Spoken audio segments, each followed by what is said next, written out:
모든 분들이 재앙은 소멸하고 소원은 성취해서 부처님 전에 복 많이 지으시기를 바람드립니다.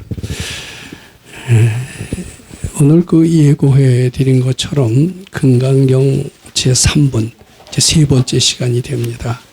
특히 금강경 제3분에 대해서 이렇게 지금 많은 시간을 할애하는 것은 다른 어느 것도 마찬가지지만 금강경 제3분이야말로 금강경 전체를 대변하는, 즉 압축해서 요약할 수 있는 그런 중요한 내용이 담겨 있을 뿐만 아니라 나아가서는 부처님 사상의 핵심 내용을 다 요약해서 담고 있다라고 보았기 때문에 제 금강경 3분에 대해서 좀 더 정성 들여서 이렇게 세 번에 걸쳐서 말씀드리는 겁니다. 아마 세 번이 아니라 네 번, 다섯 번까지도 할 수 있을 것 같은 생각이 듭니다. 저는 요 이제 금강경 해설을 비롯한 많은 경전의 해설을 책을 통해서도 해설서를 읽었고 또 방송을 통해서도 스님들의 말씀을 통해서 해설을 종종 듣고는 합니다. 저는 그렇게 책을 통해서 읽는 해설 내용 또 방송 통해서 듣는 그 스님들의 경전 해설을 들으면서 우리 선생님이라면 저렇게 말씀하시지 않으셨을 텐데 하면서 늘 불만을 많이 느낍니다. 어떤 점이 불만이냐 하면은 특히 책이나 그 방송 통해서 나오는 것들은 우리 실생활과는 거의 관련이 없는 단순히 불교 지식을 전해주는데 불과하다. 약간 도움이 된다라면 그저 나쁜 일 하지 말고 착한 일 해라. 이 세상은 꿈과 같은 것이다. 이렇게 하면서 너무 욕심내지 말라는 그런 쪽에 교훈을 주는 데만 의미가 있었을 뿐이고 실제로 그것이 우리 실생활과 무슨 관계가 있었을까? 생사해탈을 많이 강조하시지만 그 생사해탈을 우리가 지금 중요시 여기는 사람이 얼마나 될까? 먹고 살기 힘든데 생사해탈 그 사람들이 과연 희망이나 할까? 병들어서 괴로워서 힘든데 생사를 자유자재로 한다는 게 얼마나 매력적으로 들릴까? 지금 불교 방송이나 책에서 나오는 부처님의 말씀을 하신다는 모든 분들의 이야기들은 이런 대중들의 요구와는 너무나 거리가 먼 것 같아요. 제가 여기서 자연과학을 전공했습니다만은 이 자연과학의 이야기를 전문적인 용어를 써서 신나게 얘기했다고 칩시다. 저는 제가 배운 좀 몇십 년에 걸쳐서 배우고 가르쳤던 제 전문 지식을 여기서 몇 시간에 걸쳐서 얘기할 수가 있을 것입니다. 아마 대부분의 분들은 이제 제발 그만하라고 할 겁니다. 돈을 주면서 들으라고 해도 듣지 않으실 겁니다. 왜냐하면 그것이 우리와 무슨 상관이 있겠느냐 이런 생각을 하시기 때문에 그렇습니다. 물론 그것이 우리 생활과 전혀 관련이 없는 것은 아닙니다. 약간 관련이 있습니다. 약간 관련이 있지만은 거의 관련이 없는 게 많아요.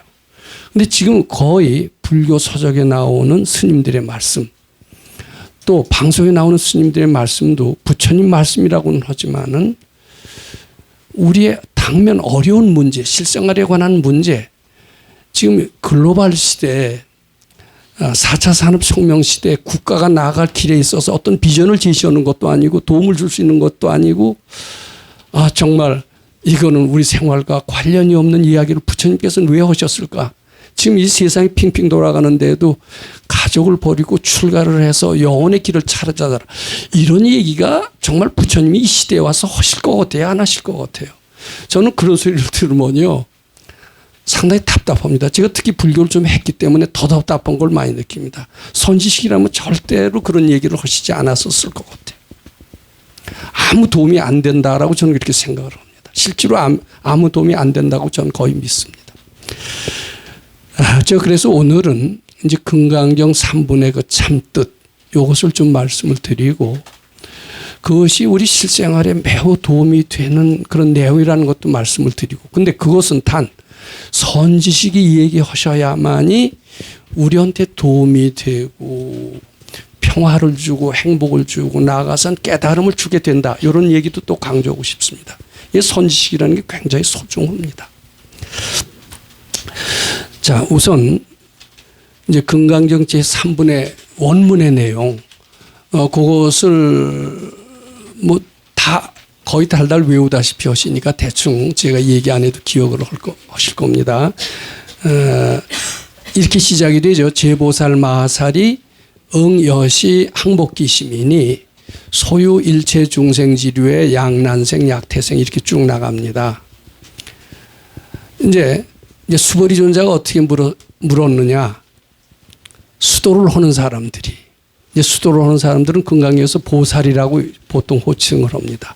또는 선남자 선여인이라고도 호칭을 합니다. 깨달음을 얻고자 할 때는 어떻게 닦아야 되겠습니까? 이제 이런 질문입니다. 어떻게 그 마음을 항복받겠습니까? 이제 이렇게 질문을 하니까 부처님께서 수도를 하는 사람들은 이렇게 그 마음을 항복받느니라 하면서 이제 말씀하신 것이 이제 바로 금강경 3분의 내용이 됩니다. 근데 이제 3분의 내용을 해석을 아마 대부분 해설서를 통해서 보신 분들도 있겠지만은 그 해석을 들으면은 저렇게 해서 깨달음이 얻어질까? 도대체 무슨 말씀을 하시는 것인지 잘 모르겠다. 이런 생각이 아마 드실 것 같습니다. 한자 그대로 해석하면 잘 모를 것 같아요. 그래서 이제 해설서를 보잖아요. 또 방송을 보잖아요. 방송 보면 좀 나을 것 같은데 50보 100보 같아요. 별로 낫지 않아요. 저는 별로 안 난 것 같습니다. 근데 우선 제가 요거 바로 해석해 놨어요. 큰 스님이라고 그래요. 우룡 큰 스님이라고 해 놓으신 그 금강경 해설서를 제가 그대로 지역을 한번 해봤습니다. 금강경 3번을 그분은 어떻게 해석을 하셨느냐 하면은 모든 보살 마살이 그 마음을 항복받을 것이니라. 이제 요거는 뭐 여기까지는 대충 이해가 되시죠. 이른바 온갖 중생들, 곧 난생, 태생, 습생, 화생, 그리고 약화생, 약유색, 약무색, 색깔이 있는 거, 색깔이 없는 거, 약무색, 약유상, 약무상, 생각이 있는 거, 생각이 없는 거, 약비유상, 비무상, 생각이 있는 것도 아니고 없는 것도 아닌 이런 중생들, 중생의 종류에 이렇게 많이 있다는 겁니다. 이 모든 중생을 나는 무여열반에 들어 해탈하게 하느니라. 이런 모든 중생을 다 제도한다라는 뜻이 됩니다. 제도. 제도의 전 단계는 뭐냐 하면은요, 교화예요, 교화. 일단 교화를 하고, 교화를 해서 여기서 교화가 한층 더 깊어지면 신심이 돼요. 신심이 깊어진 것이 이제 발심이 됩니다. 발심이 이어지면 깨달음으로 이어집니다. 자, 요 깨달았다라고 하는 것이 제도되었다 이런 뜻이 됩니다. 그런데 이는 모든 중생을 다 어떻게 해요? 무여열반하여 해탈케 하느라. 제도해서 부처님을 만든다는 이야기입니다. 그래야 깨친다는 이야기입니다. 근데 깨친다는 게 이렇게 되다 보면 굉장히 쉬운 일이에요? 어려운 일이에요? 자기 자식 말 들어요? 안 들어요? 안 들어요. 근데 자기 자식도 말 안 듣는데 다른 사람은 더 말 안 듣겠죠? 하물며 개, 소, 말, 돼지, 개, 닭 이런 것들을 다 교화하려내요. 교회에서 부처가 되게 하려내요. 이거 가능한 얘기처럼 들려요? 안 가능한 얘기처럼. 이거 그대로 해석해 놓으면 더 모르겠어요. 그렇게 이렇게 제도를 해야 깨친다네요. 그럼 차라리 깨치는 거 포기하지. 이거 제도하는 게 깨치는 것보다 100만 배는 더 힘들 것 같습니다. 그렇죠? 이제 그 다음에 또 읽어보겠습니다. 이게 해석이 이렇게 하면 될까요? 안 될까요? 해석이 이렇게 하면, 뭐, 불교하고 멀어질 것 같아요. 이런 해석 하다가 보면은. 이와 같이 한량 없이 수가 없고 끝이 없는 중생을 해탈시키지만 실로 한 중생도 해탈을 얻게 하였다는 생각이 없느니라 그랬어요. 자, 이제 제도를 하고 고대는 제도할 때는 생각도 없어야 된대요. 생각도 없어야 한다. 자, 계속해서 무슨 까닭이냐? 만약 보살에게 아상인상, 중생상, 수자상이 있다고 하면 그는 진정한 보살이라고 할 수 없기 때문이니라. 뭐 요 얘기는 또 이해가 됩니다. 그런데 자, 요 다시 이제 요 직역 원문으로 들어갑니다. 우령 큰 스님의 뜻을 헤아려 보는 겁니다. 우령 큰 스님의 해석은 깨치려면은 두 가지 조건을 갖춰야 된다. 하나는 제도해야 되고, 제도했더라도 제도한다는 생각이 없어야 된다. 이 두 가지 조건을 갖춰야만이 깨달음에 이를 수 있느니라. 이런 해석이 가능합니다.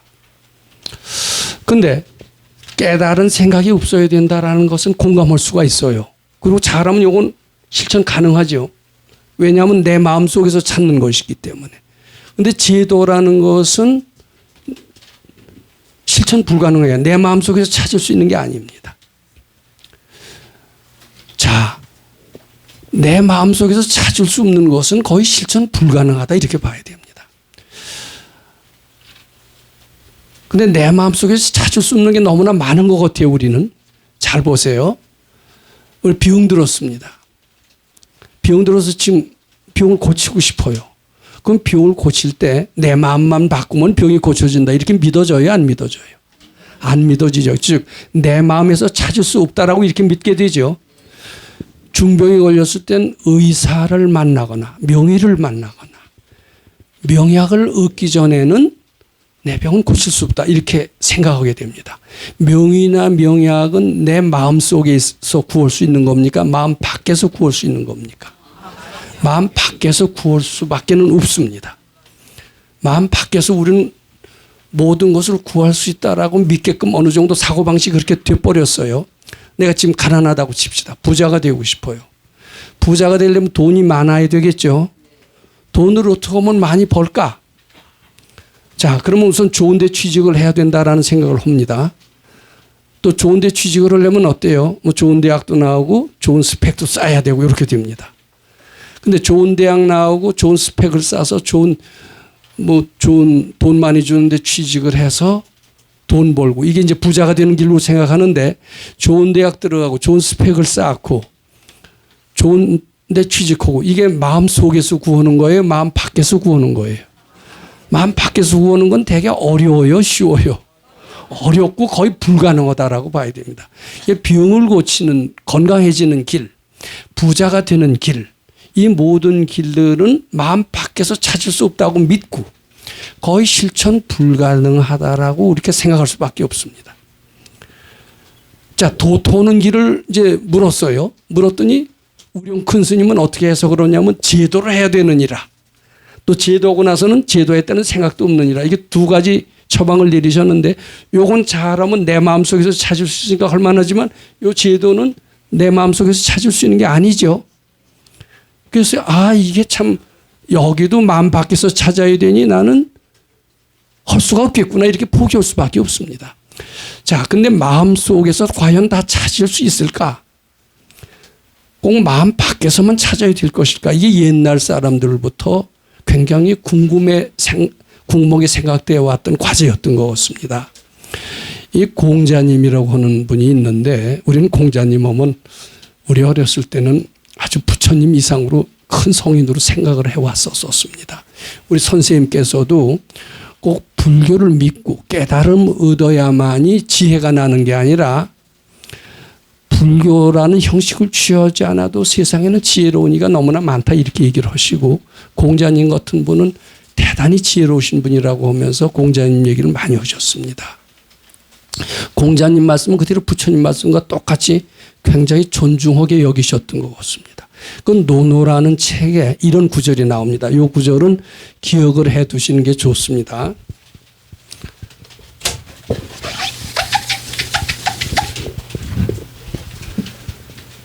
소인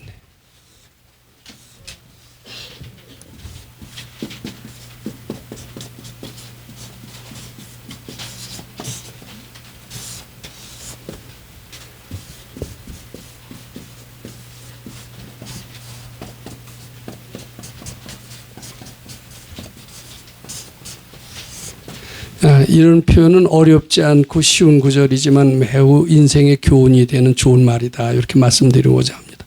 소인배 어떤 건지 알죠? 저는 이제 요걸 쉽게 표현하면 지혜롭지 못한 사람 이렇게 표현합니다. 또 복을 짓지 못한 사람 이렇게 해야 더 실감이 납니다. 그런 사람은 뭐든지 마음 바깥에서 구해요. 구제인.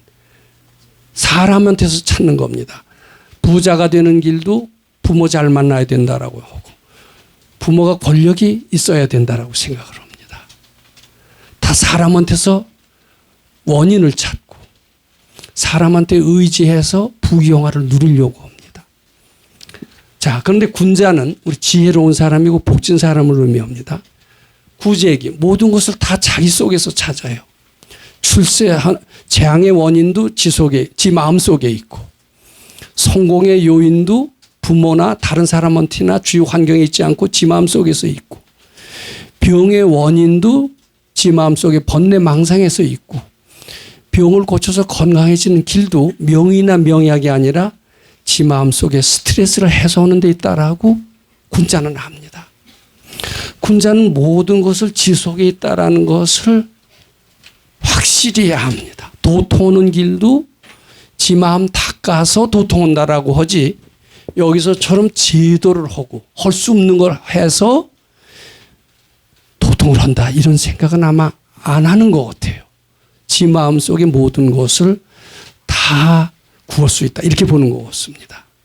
그런데 이 공자님은 전혀 부처님을 모르는 사람입니다. 같은 시대에 한 분은 중국에 계셨고 한 분은 인도에 계셔서 서로 모르는 사람임에도 불구하고 서로 가르침은 비슷해요. 부처님도 모든 것을 다 마음속에서 찾을 수 있다고 그랬어요. 이 유인물을 보시면은 제일 아래 시묘 공하사 능화 제세간 온 실종생 무법이 부조라는 표현이 나옵니다. 이 내 마음이 다 전지전능하고 조물주나 마찬가지라는 겁니다. 정신세계, 물질세계 다 내 마음속에서 만든대요. 이 구절을 잘 생각해 본다면 모든 재앙의 원인도 내 마음속 아상에 있고 병의 원인도 내 마음속에 있고 또 소원성취의 원인도 내 마음속에 있고 내 마음만 잘 쓰면 소원성취도 되고 내 마음 잘못 쓰면 재앙이 되고 이렇게 되는 겁니다. 내 마음 잘못 쓰면 병이 되고 내 마음 잘 쓰면 건강하게 되고 내 마음 잘못 쓰면 빈궁하게 되고 내 마음 잘 쓰면 부귀영화가 누리게 되고 즉 모든 것을 내 마음속에서 찾는다는 일체유심조의 진리가 이 구절에 그대로 되어 있어요. 이렇게 되면 공자님, 부처님 서로 말씀이 비슷합니까? 안 비슷합니까? 근데 내 마음속에서 찾는다라면 우리는 한번 해볼 만합니다. 우리는 적수공군 아무것도 가진 것이 없어요. 부모도 잘못 만났고 배우지도 못했고 그리고 몸도 허약해요. 나 같은 사람이 어떻게 세상을 성공적으로 살 수 있을까? 백도 없고 힘도 없고 아무것도 없다. 이런 사람한테 희망을 주는 말씀이 뭐냐? 이 공자님의 구제기요 부처님의 말씀인 일체유심조에서 다 정답을 찾을 수 있다라고 보는 겁니다. 심지어는 도통의 길까지도 지 마음속에서 찾을 수 있다는 거예요. 이게 제도라는 표현은 겁나서 나 도통 포기한다 이렇게 되는데 지 마음속에서 찾을 수 있다면 한번 도통도 시도해 볼 만합니다. 도통뿐만 아니라 영호골이 되는 것도 지 마음속에서 찾을 수 있다면은 우리 어찌 못난이고 힘없고 병약하고 이런 사람들도 지 마음속에서 뭔가 여유주를 찾아서 영호골이 될 수 있다는 희망을 가져볼 수 있지 않겠어요? 이 불교가 굉장히 희망을 주는 가르침입니다. 이 스님들도 이 불교를 통해서 그대들은 병약에서 건강해질 수 있고 가난해서 부자가 될 수 있고 무능력에서 능력자가 될 수 있고 그리고 사회를 개혁하고 하는 영호골도 될 수 있느니라 법문을 해도 좀 그렇게 하면 들을 맛이 날까요? 안 날까요? 근데 그렇게 안 하세요. 근데 선지식의 법문은 실천 가능하게 합니다. 마음 속에서 찾는 것이니까 실천 가능하게끔 해석을 하시고 실천 가능해서 실제로 도움을 주게끔 그렇게 법문하세요. 그러니까 선지식이 굉장히 소중한 겁니다. 그 다음에 좀 더 지혜로운 이해가 있습니다. 세상에도 지혜로운 이가 있고 학교저도 선생 노릇 오래 했습니다마는 상당히 지혜로운 선생이 있어요. 지혜로운 선생은 학생들이 졸리울 때 졸든 말든 무조건 강의하지 않습니다. 졸릴 땐 좀 깨는 얘기도 하고 무조건 퍼붓듯이 얘기 안 하거든요. 그 상황을 봐서 완급을 조절을 잘하는 게 지혜로운 선생입니다. 특히 할 수 없는 너희들 3시간 자야 3시간밖에 안 자고 이렇게 해야 뭐 인류대학 들어가지 뭐 4시간만 자도 떨어져. 얘 얼마나 출세하기가 어려운 줄 아느냐.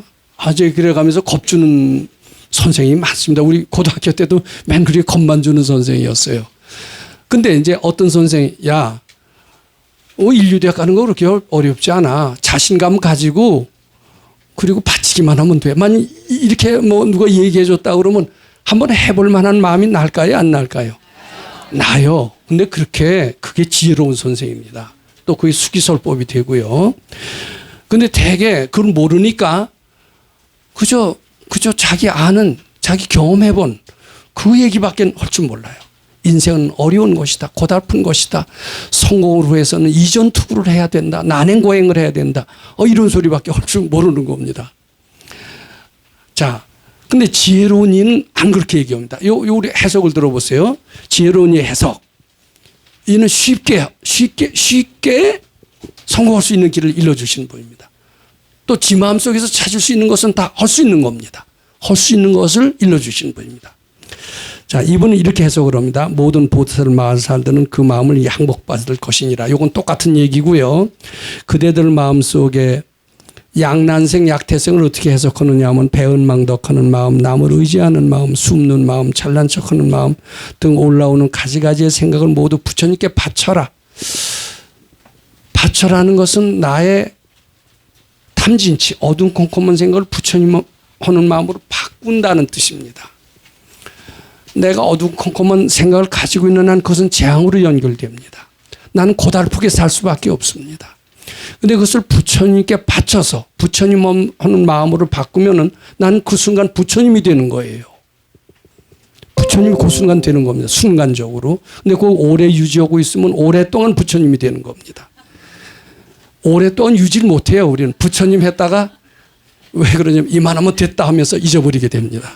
이만하면 됐다 그러지 말고 계속 바치시면은 그 순간 부처님이 되면서 우리는 무능한 존재에서 능력 있는 존재로, 무지한 존재에서 지혜 있는 존재로 되는데 이건 해볼만 합니다. 오래 유지하기만 하면은 우리는 깨달음까지 유지할 수 있다라는 겁니다. 부처님께 바쳐라. 올라오는 한량없는 생각을 다 부처님께 바쳐 해탈한다면 실로 부처님께 바칠 한 생각도 없음을 알게 될 것이니라. 자꾸 바치다 보면은 점점 더 자유로워져요. 왜냐하면 부처님이 내 속에 오래 머물고 있잖아요. 그럼 내가 오랫동안 부처님이 되는 거예요. 오랫동안 자유를 느끼는 거예요.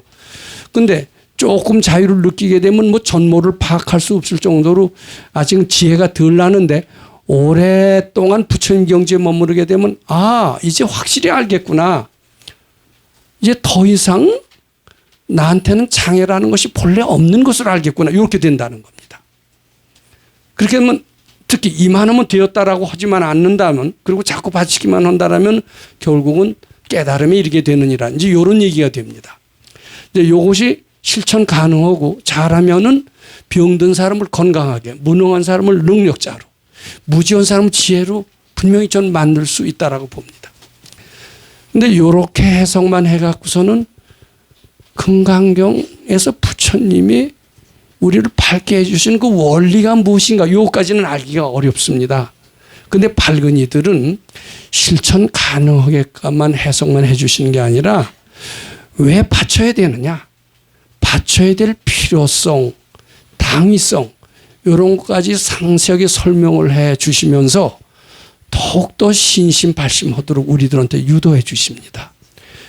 발근의 해석은 어떤 것일까? 저는 발근의 해석을 좀 들어봤기 때문에 발근이는 이렇게 해석하실 것이다 라고 저는 생각을 해보면서 그걸 적어봤습니다. 발근이는 아마 이렇게 해석하실 것 같습니다. 너희들 눈에는 저들을 누군지 좀 상상하면 안 됩니다. 저들이라고 해둡시다. 저들이 닭으로 보이느냐. 우리 이제 저기 닭이 있다고 칩시다. 그건 저건 죽으나 사나 저건 닭이야. 닭이라는 것은 엄연한 팩트야. 이건 영원 불변의 진리야. 이렇게 생각을 합니다. 그리고 저걸 닭으로 안 보는 사람은 정신병자야. 치매 환자야. 이렇게 합니다. 근데 우리는 닭으로 봅니다. 근데 깨치니 도인도 과연 닭으로 볼까?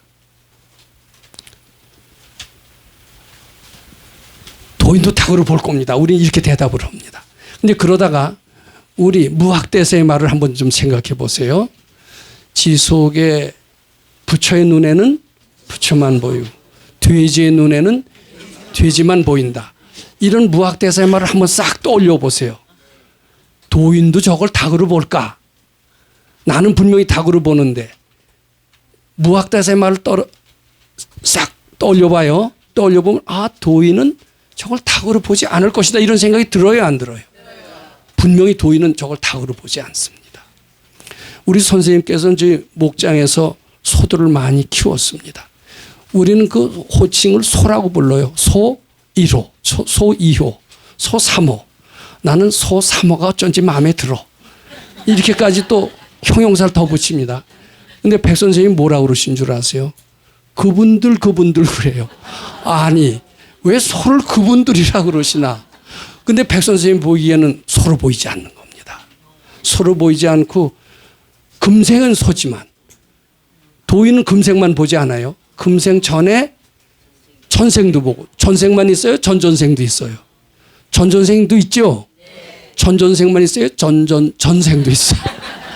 이렇게 해서 수억 생을 다 본다면 수억 생 중에는 임금도 있었을 거고 또 지음자는 사람도 있었을 거고 알렉산더와 같은 영웅 호걸도 있었을 거고 에디슨 같은 과학자도 있었을 것이다. 금생에 재수 없어서 소는 됐지만 그를 어떻게 소라고 부르겠느냐. 아마 그러실 것 같아요. 그러니까 도인들 눈에는 우리는 분명히 소라고 하더라도 그걸 소라고 볼까요? 안 볼까요? 요거 아셔야 됩니다. 근데 이렇게 이건 도인만이 법칙을 제가 거기서 알기 때문에 절대로 소라고 부르시질 않습니다. 그분들 항상 그랬던 기억이 나. 자, 그러면 너희들 눈에는 저들 같은 존재들이 닭으로 보이느냐? 저들 같은 존재들이 개로 보이느냐? 저들이 물고기로 보이느냐? 그대들이요. 저들은 모두 부처님 같은 존재이니 저들을 닭으로 보아서는 아니 되느니라. 저들을 닭으로 보는 것은 그대들 마음속에 배은망덕한 마음이 있기 때문이니라. 자, 이렇게 되면 말이 안 되는 것 같죠. 내가 무슨 배은망덕 없는 저 착한 사람도 저걸 닭으로 보는데 이렇게 또 변명을 하겠죠. 배은망덕 안 하는 사람 없어요. 다 있어요. 그러니까 그인애들은 닭으로 보는 겁니다. 근데 배은망덕을 말끔히 해탈한 사람이 아마 있기는 있는가 봐요. 그걸 뭐 우리가 깨치니 도인이라고 하는데 그이는 절대로 닭으로 보지 않습니다. 아마 그분들 그렇게 볼 겁니다. 전애들 이렇게 볼 겁니다. 근데 이름을 짓는 겁니다. 우리는 짓고 깜깜해지는 겁니다. 이름을 짓는 순간 깜깜해지는 겁니다. 그대들은 부처님같이 완벽한 존재를 미여한의 존재로 보고 닭이라는 것은 미여한의 존재 아니에요. 미여한의 존재로 보고 저들을 바꾸려고 해요. 제도하려고 해요. 저들을 바꾸려고 하고 저들을 개혁하려고 하고 심지어는 저들을 제도하려고 한다. 자, 저한테는 상담을 하러 오시는 분들이 많습니다. 상담하러 오시는 분들 중에는 특히 가족 얘기를 많이 하십니다. 남편 이야기, 자식 이야기를 많이 하세요. 특히 보살님들이 상담을 많이 하시니까 주로 남편이 대상이 되겠죠. 대상은. 근데 이제 남편 자랑하는 분들은 되게 지없고요. 저희를 어떻게 하면 바꾸죠. 저거 어떻게 참 사람이 되게 하죠. 그 다음에 이제 아들을 자랑하는 수도 있어요. 자랑할 수도 있지만 대부분 자랑하려면 나한테 상담으로 왔겠어요. 뭐 답답하고 아쉽고 힘드니까 저거 어떻게 사람 되게 하겠습니까? 저거 어떻게 바꿔보겠습니까? 이제 그런 사람도, 그런 사람 한층 더 나가서 좀 덜한데 이제 사회를 얘기하는 사람은 어떻게 사회를 개혁해야 되겠습니까? 이렇게 얘기를 하는 수가 있어요. 한층 더 따서 이 법당이 이렇게 아수라장이니 법당은 어떻게 개혁해야 되겠습니까? 이렇게 묻는 사람이 있어요. 자, 그러면 사람들은 바꾸려고 하고 특히 자식이 못 되고 남편이 못 되고 사회가 못 됐을 때 바꾸려고 하고 개혁하려고 하고 그리고 그 방법은 마음 속에서 찾아요, 마음 밖에서 찾아요. 마음 밖에서 돈이 필요하다. 자식을 바꾸려면 돈이 필요하다. 권력이 필요하다. 엄한 스승이 필요하다. 그러면서 마음 밖의 것을 찾으려고 하죠. 사회를 개혁하려면 동지가 필요하다. 동지는 마음 속에 있어요, 마음 밖에 있어요? 마음 밖에 있죠.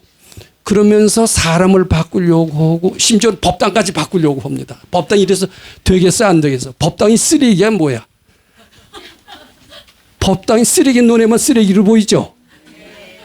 부처님 눈에는 법당이 쓰레기로 보일까요? 안 보일까요? 안 보이죠. 그거 아셔야 됩니다. 자, 요거 잘 보세요.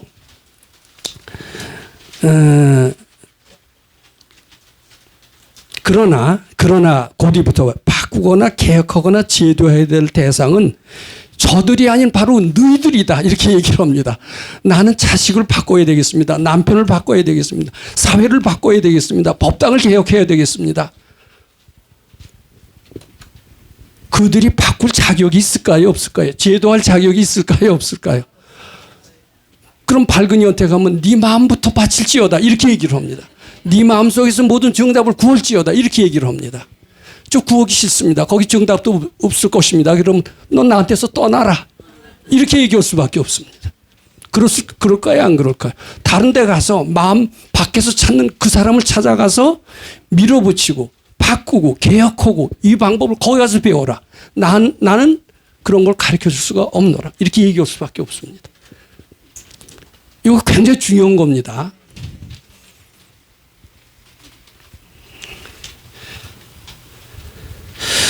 왜냐하면 그대들이 보는 모든 부조리, 이제 중생이라는 겁니다.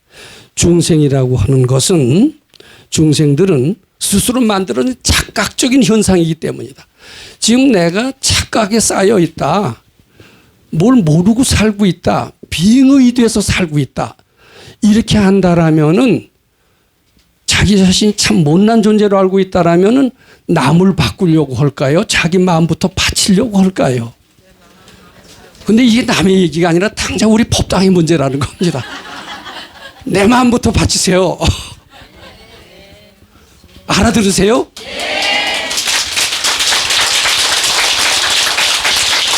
남을 개혁하려고 하고 남을 바꾸려고 하지 마세요. 그건 자기의 탐진치가 빙의가 되어서 거의 시키는 대로, 거기가 선동하는 대로 따라서 하는 겁니다. 도인의 말을 들으시고 건강경 3분을 읽으시고 자기 자신이 가장 못난 존재인 줄 아시고 지 마음속에서 모든 정답이 있다는 것을 알고 지 마음속에서 모든 해답을 구하시오. 저는 이렇게 말씀드리고 싶습니다. 이 건강경 3분이 굉장히 또 구할 수가 있어요.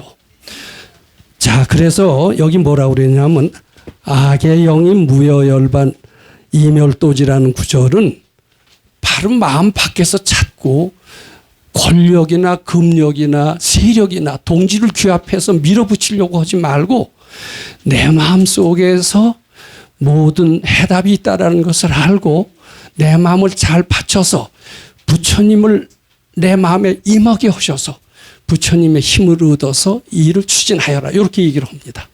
자, 그러면은 또 질문이 있습니다 하는 학생들이 있을 수가 있습니다.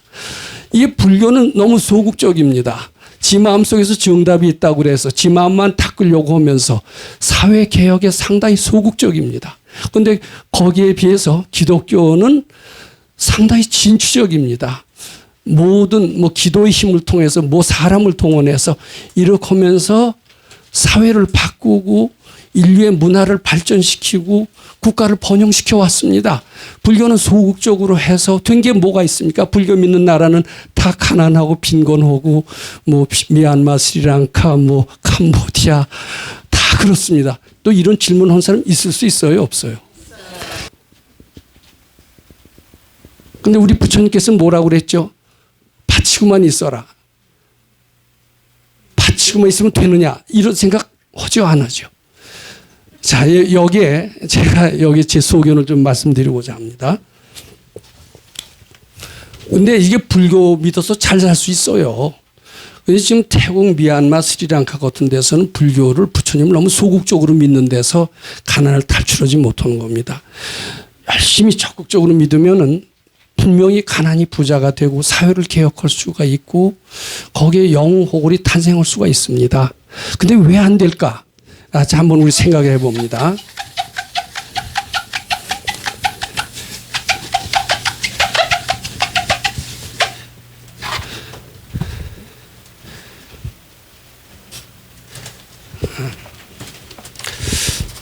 저 세상에는 몇 가지 종류의 사람이 있습니다. 소복, 복을 적게 진 사람입니다. 그 다음에 대복, 소복지인, 대복지인이 있습니다. 그 다음에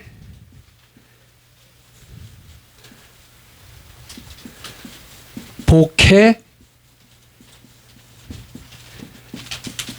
쌍수지인.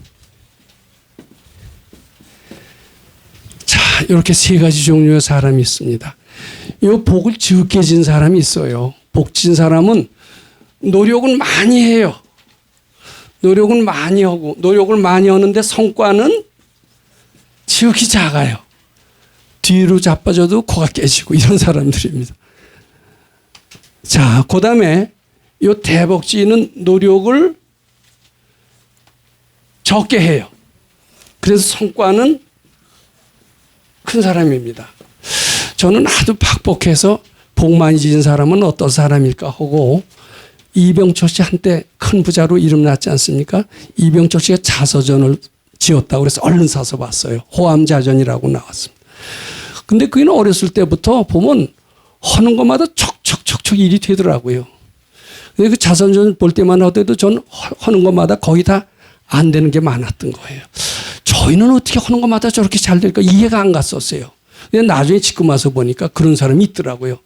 하는 것마다 잘 돼야 큰 일을 합니다.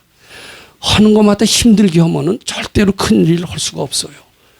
하늘이 낸 사람은 대개 하는 일마다 척척 잘 됩니다. 이게 대복지인입니다. 그런데 이렇게 일은 잘 되고 많은 세력을 거느리고 많은 리더가 됩니다. 근데 못하는 게 있어요. 뭐냐면 사람을 바꾸는 건 못합니다. 그러니까 부부 사이가 나쁘다. 이거 좋게 하기 어렵습니다. 못된 아들을 길들여서 좋게 할 수 없습니다. 이병철 씨 삼불능이 있다라고 그때 한때 소문이 있었습니다. 그 미혼이 그때 지금 미풍을 미풍이 나왔습니다. 근데 미혼을 못 따라갔어요. 미혼이 이제 대상그룹이었죠. 근데 이제 거기에 삼성그룹의 아들과 대상그룹의 딸이 결혼을 했었죠. 근데 궁합이 안 맞아서 헤어졌습니다만은 미풍이 미혼을 못 따라간다 그런 얘기가 있었고 골프가 마음대로 안 된다. 그 다음에 자식이 마음대로 안 된다. 이게 이병철 씨의 삼불능이었다는 것입니다. 즉 노력은 적게 하고 성과는 큰데 사람을 바꾸는 건 못합니다. 자, 그런데 복해 쌍수지인이라고 제가 했습니다. 이것은 복도 지있지만은 바칠 줄도 아는 사람입니다. 바칠 줄 안다라는 것은 뭐냐면 부처님의 힘을 활용할 수 있다는 사람입니다. 우리 같은 사람들 중에서 복 짓고 기도 원잘 세우면은 그 사람은 바로 복해 쌍수지인이 되는 겁니다. 이 사람은 노력을 적게 하고 성과가 클 뿐만 아니라 원타치만 해도 금방 돼요. 저절로 돼요. 기적을 일으킬 수가 있습니다. 게다가 플러스 사람을 바꿔요. 사람을 바꾸는 게 아니라 사회를 개혁해요.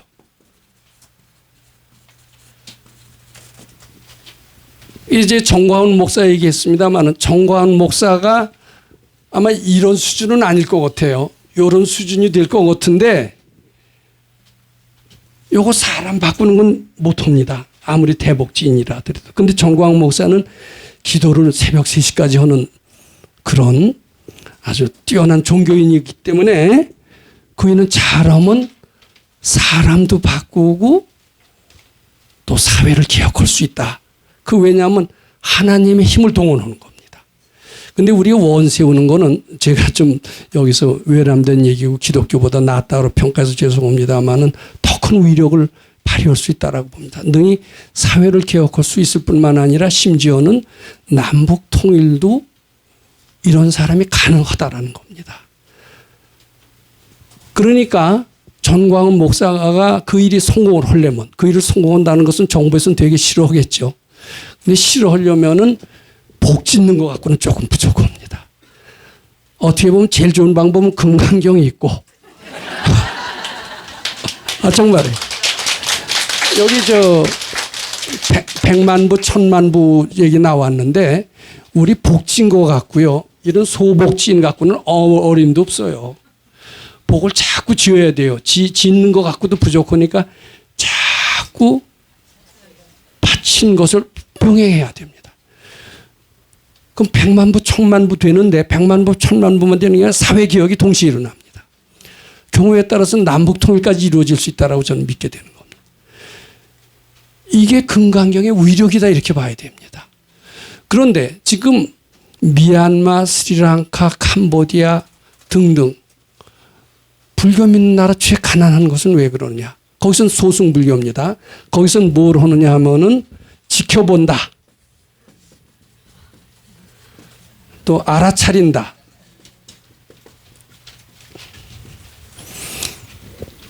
지켜보는 것은 지속에 있는 영원한 성품입니다. 알아차림도 영원한 성품입니다. 지켜보는 것 알아차린다는 것은 참나의 작용을 또 집중한다. 집중도 있어요. 작용을 극대화시키는 겁니다. 그래서 지혜가 맑아지고 아상이 소멸된과 동시에 지혜가 맑아집니다. 경우에 따라서는 아라한 같은 도인도 나온다고 그래요. 근데 아상이 그런 방법 갖고는 조금 완전히 소멸이 안 된대요. 이런 것은 비오면 맨손 체조나 똑같대요. 근데 맨손 체조에서도 건강해지지만은 정말 건강해지려면 기계 체조해야 된다는 말이 있습니다. 기계 체조는 적극적으로 아상을 소멸시키는 방법이다. 이렇게 말씀드립니다. 근데 여기 적극적으로 아상을 소멸시키려면 지켜보고 알아차리는 소극적인 방법 갖고는 아상이 완전히 소멸이 안 된다고 저는 이렇게 봅니다. 우리 선생님도 그렇게 말씀하실 것 같아요. 적극적인 아상을 소멸시키는 방법은 적극적인 부처님 공경심을 내야 됩니다. 부처님 공경심 앞에는 아상이라는 게 여지없이 죽을 수밖에 없어요. 반대로 아상을 키우는 방법은 뭐냐 하면 나 잘났어 하면 아상이 커집니다. 그리고 재앙이 들이닥칩니다. 자, 근데 여기에서는 부처님 공경심이 없어요. 남방불교에서는. 적극적인 아상 소멸 방법이 없어요. 또 한 가지 부족한 것은 자기 자신이 가장 못난 줄 아는 것을 해야 아상이 소멸됩니다. 잘난 줄 알면 아상은 끝도 없이 커집니다. 자신은 가장 못난 줄 알고 겸손해야 됩니다. 말하고 싶어도 내가 못난 내가 어떻게 말할 수 있으래 이래야 됩니다. 근데 잘난 줄 아니까 다 가리키려고 그래요. 개혁하려고 그래요. 선생까지 가리키려고 그래요. 우리 선생님한테 그랬다가 당장 쫓겨나. 정말 또 그렇게 엄하게 해야 공부가 됩니다. 그래야 안 그래요. 즉 적극적인 아상 소멸 방법이 적기 때문에 사회 변화가 안 일어나는 거예요. 남방불교에서는. 우리나라 조선 500년이 왜 그렇게 소극적이었느냐. 기소무력 물시여인 이런 게 있습니다. 기소불욕 물시여인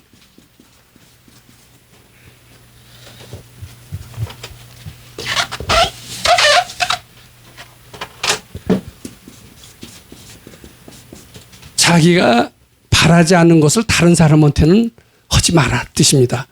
내가 자존심 상하는 거 싫으면 다른 사람한테도 자존심 상하는 얘기 하지 말라는 이런 얘기입니다. 상당히 점잖은 사람이 하는 거죠. 그렇지만 상당히 소극적입니다. 하지 마라 하지 마라. 화내지 마라.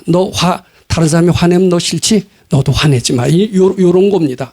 조선시대 이래서 순하고 점잖은 사람은 많았지만은 또 근데 이게 논어에 나온 얘기인데 내가 바라는 것만큼 상대한테 적극적으로 해줘라. 이런 가르침도 있습니다. 적극성을 가리키는 게 지우겠어요. 적극적인 걸 했다면 조선이 그렇게 가난하게 안 살았을 겁니다. 남방불교가 그렇게 남방이 그렇게 가난한 나라가 되지 않았을 겁니다. 남방 불교에서 필요한 것은 지켜보고 알아차리는 소승불교가 아니라 적극적으로 아상을 소멸하는 방법, 부처님에 대한 절대 공경심, 그리고 자기 자신을 가장 못난 줄 아는 겸허함, 이 둘이 포함이 돼야 아상이 완전히 죽습니다. 그럴 때래야 부처님 광명이 임하셔서 나를 변화시키면 물론 주의를 변화시키고 사회를 개혁하고 국가 발전에 이바지한다, 이렇게 할 수가 있습니다. 이게 금강경 3분이 주는 의미입니다. 굉장히 커요. 자, 시간이 잘 됐는데 이 정도로 해서 금강경 3분을 대략 정리해드립니다.